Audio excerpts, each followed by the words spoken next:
एखाद्या पक्षात दशकाहून अधिक काळ राहिलेल्या पक्षाचा कणा असलेल्या नेत्यांना अचानक बाजूला केलं जातं तेव्हा काय होतं? सरळ उत्तर आहे, राजकारण एक नवं वळण घेतं.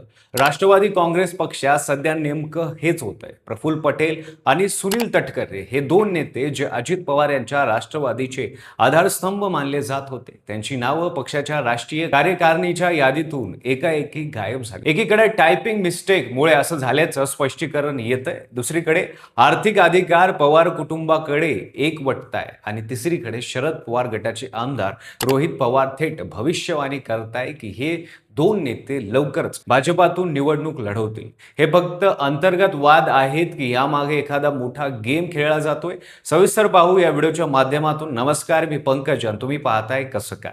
मंडळी, 10 जून 1999 साली काँग्रेसमधून बाहेर पडून जेव्हा राष्ट्रवादी काँग्रेस पक्षाची स्थापना झाली तेव्हा शरद पवारांच्या सोबत अनेक ज्येष्ठ नेते होते.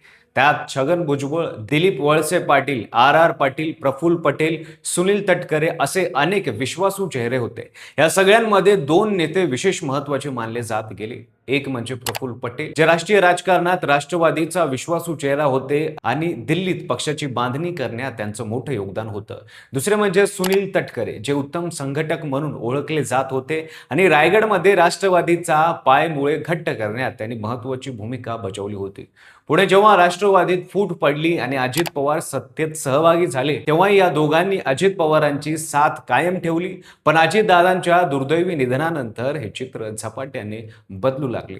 28 फेब्रुवारी 2026 अजित पवार यांचं विमान अपघातात दुर्दैवी निधन झालं. संपूर्ण राज्य हादरलेलं असताना राजकीय समीकरण मात्र वेगाने बदलू लागले. दादांच्या निधनानंतर अवघ्या 3च दिवसात सुनील तटकरे, प्रफुल्ल पटेल यांनी मुख्यमंत्री देवेंद्र फडणवीस यांची भेट घेतली.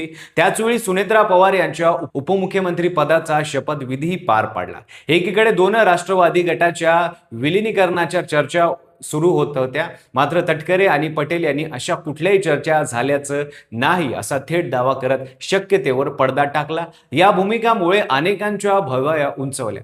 त्यानंतर आणखी एक घटना घडली. सुनेत्रा पवार मुख्यमंत्री झाल्यानंतरच्या एका कार्यक्रमात त्यांना व्यवस्थित वागणूक मिळाली नाही असा आरोप झाला. शरद पवार गटाचे आमदार रोहित पवार यांनी जाहीरपणे इशारा दिला, स्टेजवर काकींशी नीट वागा, महाराष्ट्र बघतोय. असा इशारा कोणाला होता हे वेगळं सांगायची गरज नव्हती. त्याच काळात पत्रकार परिषदेत सुनेत्रा पवार यांनी मॅन्युप्युलेट केलं जात आहे असे आरोपही पटेल आणि तटकरे यांच्यावर झाले.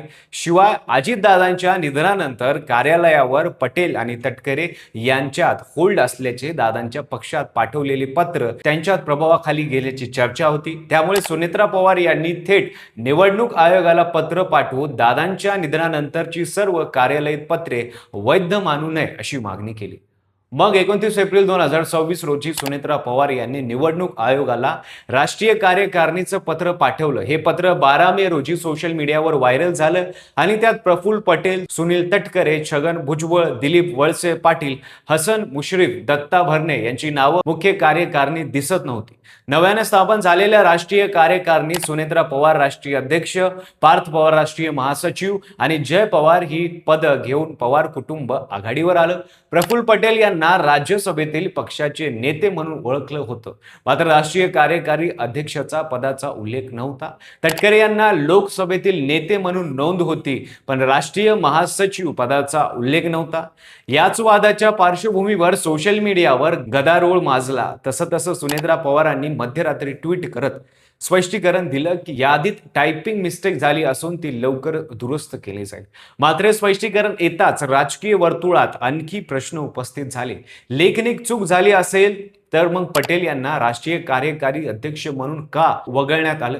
तटकरे यांना राष्ट्रीय महासचिव पदापासून का दूर ठेवण्यात आलं? आणि सगळ्यात महत्त्वाचं म्हणजे दुसरी बातमी आली की पक्षाचे सगळे आर्थिक अधिकार आता पूर्णपणे सुनेत्रा पवार, पार्थ पवार आणि जय पवार यांच्याकडेच असतील.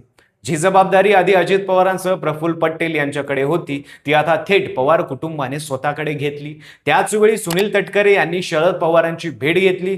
फूट पडल्यापासूनची पहिलीच भेट. तटकरे म्हणाले, साहेबांच्या तब्येतीची विचारपूस करायला आलो होतो, पण या भेटीमुळे राजकीय वर्तुळात चर्चांना उधाण आलं.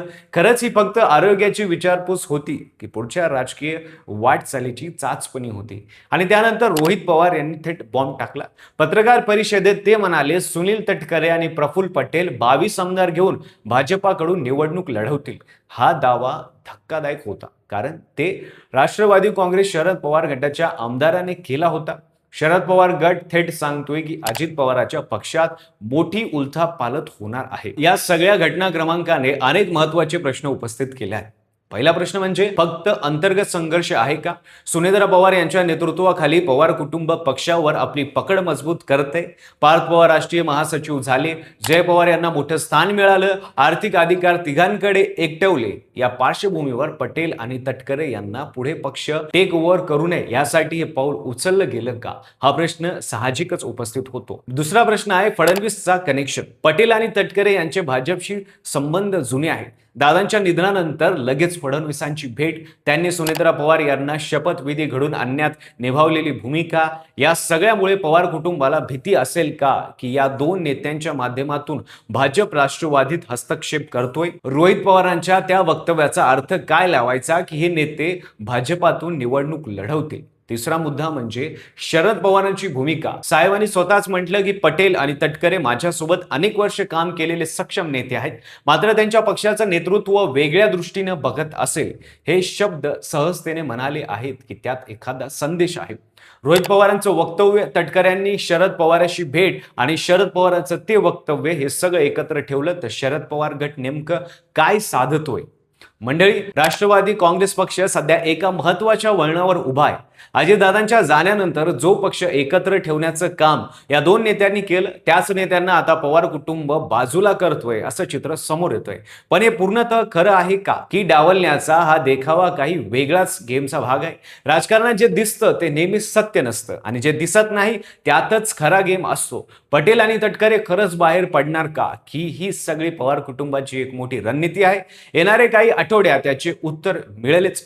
तोपर्यंत तुम्हाला काय वाटतं ते कमेंटमध्ये नक्की सांगा. व्हिडिओ आवडला असेल तर लाईक करा, चॅनलवर नवीन असाल तर चॅनल सबस्क्राईब करा आणि पाहत राहा फक्त कसं काय.